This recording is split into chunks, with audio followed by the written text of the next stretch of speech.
നമസ്കാരം. എല്ലാ മനുഷ്യർക്കും ചില ആഗ്രഹങ്ങളുണ്ടാവും. ഈ ആഗ്രഹങ്ങളൊക്കെ എന്ന് സാധിക്കുമെന്ന് അവരിങ്ങനെ കാത്തിരിക്കും. അതിനുവേണ്ടി ചിലപ്പം ഒരുപാട് പണത്തിൻ്റെ ആവശ്യമുണ്ടാവും, ചിലപ്പോൾ ഒരുപാട് അധ്വാനത്തിൻ്റെ ആവശ്യമുണ്ടാവും, ചിലപ്പോൾ കാത്തിരിപ്പിൻ്റെ ആവശ്യമുണ്ടാവും.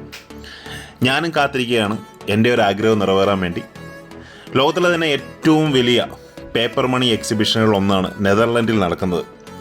ഇന്നലെയും ഇന്നും ഒക്കെ ആയിട്ട് നടന്നുകൊണ്ടിരിക്കുന്ന നെതർലൻഡിലെ ഏറ്റവും വലിയ പേപ്പർ മണി എക്സിബിഷൻ്റെ ഫോട്ടോസാണ് നിങ്ങൾ ഈ കാണുന്നത്. ഇതിനുള്ളിൽ എത്രയോ സ്റ്റാളുകളുണ്ട്. ABCD ഈ രീതിയിൽ ക്രമീകരിച്ച് ഓരോ സെക്ഷനായി തിരിച്ച് ഒരുപാട് സ്റ്റാളുകൾ, ഡീലേഡ് സ്റ്റാളുകൾ. ഒരു പേപ്പർ മണി ലവറിനെ സംബന്ധിച്ച് ഇത്തരത്തിലുള്ളൊരു എക്സിബിഷൻ അറ്റൻഡ് ചെയ്യുക എന്ന് പറയുന്നത് തന്നെ അദ്ദേഹത്തിൻ്റെ ഒരു സ്വപ്ന സാക്ഷാത്കാരമായിരിക്കും. ഞാൻ ഒരുപാട് നാളായിട്ട് ആഗ്രഹിക്കുന്നതാണ് ഇതിന് പോകണമെന്ന്. ഇതുവരെ എനിക്കത് പോകാൻ സാധിച്ചിട്ടില്ല. പല കാരണങ്ങളുണ്ട്. ഒന്നാമത്തെ കാരണം, ഞാൻ അപ്ലൈ ചെയ്തിട്ടില്ല, വിസയ്ക്ക് അപ്ലൈ ചെയ്തിട്ടില്ല, ട്രൈ ചെയ്തിട്ടില്ല എന്നുള്ളതാണ്. നെതർലൻഡിൽ എനിക്ക് പലതവണ പോകാൻ സാധിച്ചിട്ടുണ്ട്. പക്ഷേ ഇത് നെതർലൻഡിൽ നിന്നും അവരുടെ സെൻറ്ററിൽ നിന്നും കുറച്ച് മാറിയിട്ടാണ് ഈ ഒരു എക്സിബിഷൻ സ്ഥിരമായിട്ട് നടക്കുന്നത്. വർഷത്തിൽ 2 തവണയാണ് നടക്കുന്നത്.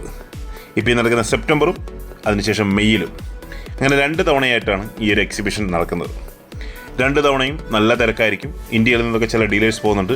നിങ്ങൾ ഈ കാണുന്നതൊക്കെ ബ്രിക്കുകളാണ്. ബ്രിക്ക് എന്ന് പറയുന്നത് 10 ബണ്ടിൽ ഒന്നിച്ചുള്ളതിനാണ് ബ്രിക്ക് എന്ന് പറയുന്നത്. ഓരോരോ രാജ്യങ്ങളുടെ കറൻസികളാണ് ഈ അടുക്കി വെച്ചിരിക്കുന്നത്. ഇത്രമാത്രം കറൻസികൾ. പിന്നെ ഇതുപോലെ സ്പെഷ്യലൈസ്ഡ് ബാങ്ക് നോട്ടുകൾ ഡീൽ ചെയ്യുന്ന ഡീലേഴ്സുണ്ട്. വളരെ റെയറായിട്ടുള്ള കറൻസികൾ ഡീൽ ചെയ്യുന്ന ഡീലേഴ്സ് ഉണ്ടാവും. അവരുടെയൊക്കെ ഫ്രെയിമിൽ ചിലപ്പോൾ 5-6 നോട്ടൊക്കെ കാണുള്ളൂ. അതിലൊന്ന് ചിലപ്പോൾ ഒരു സാൻസിബാറിൻ്റെ നോട്ടായിരിക്കും. 40-50 ലക്ഷം രൂപ വിലയുള്ള ഒരു നോട്ടൊക്കെ ആയിരിക്കും അതിനകത്തിരിക്കുന്നത്. അത്തരത്തിലുള്ള വളരെ റെയറായിട്ടുള്ള കറൻസികൾ ഡീൽ ചെയ്യുന്ന ആൾക്കാരുണ്ടാവും. PMGയുടെ ഓൺസൈറ്റ് ഗ്രേഡിംഗ് ഉണ്ടാവും. നമ്മുടെ കറൻസികൾ അപ്പം തന്നെ ഗ്രേഡ് ചെയ്ത് കിട്ടുന്ന ഓൺസൈറ്റ് ഗ്രേഡിംഗ്. അതിന് ചാർജ് കൂടുതലാണ് എങ്കിലും അങ്ങനത്തെ ഗ്രേഡിംഗ് കമ്പനികൾ അവിടെ ഉണ്ടാവും.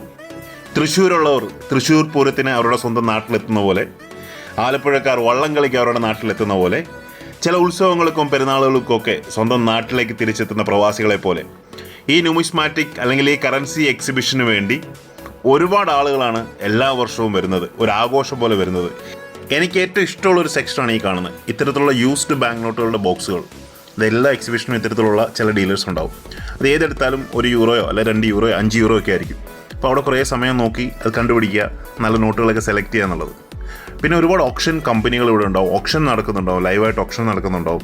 ഇത്തരത്തിലുള്ള വലിയ എക്സിബിഷനുകൾ അറ്റൻഡ് ചെയ്യുമ്പോൾ മാത്രമാണ് ഈ ശരിക്കുള്ള കറൻസി കളക്ഷൻ്റെ വാല്യൂ എന്തുവാണെന്ന് മനസ്സിലാക്കുന്നത്.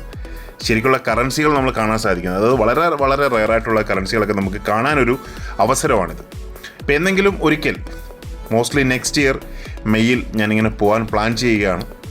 ഒരുപക്ഷെ എല്ലാം ഓക്കെ ആയിക്കഴിഞ്ഞാൽ 2 ദിവസത്തെ എക്സിബിഷന് തീർച്ചയായിട്ടും പോകണമെന്ന് കരുതുന്നു. ഇതെൻ്റെ ഒരു ബക്കറ്റ് ലിസ്റ്റുള്ള, അല്ലെങ്കിൽ എനിക്ക് ഏറ്റവും കൂടുതൽ ഇഷ്ടത്തിൽ ഞാനിങ്ങനെ മനസ്സിൽ കൊണ്ടു നടക്കുന്ന ഒരു ആഗ്രഹമാണ്. എങ്ങനെയെങ്കിലും സാധിക്കണം. ടിക്കറ്റ് ചാർജും കാര്യങ്ങളൊക്കെ നോക്കിയിട്ട് പോകണം എന്ന് കരുതുന്നു. വീഡിയോ കണ്ട എല്ലാവർക്കും ഒരുപാട് നന്ദി. Thank you very much.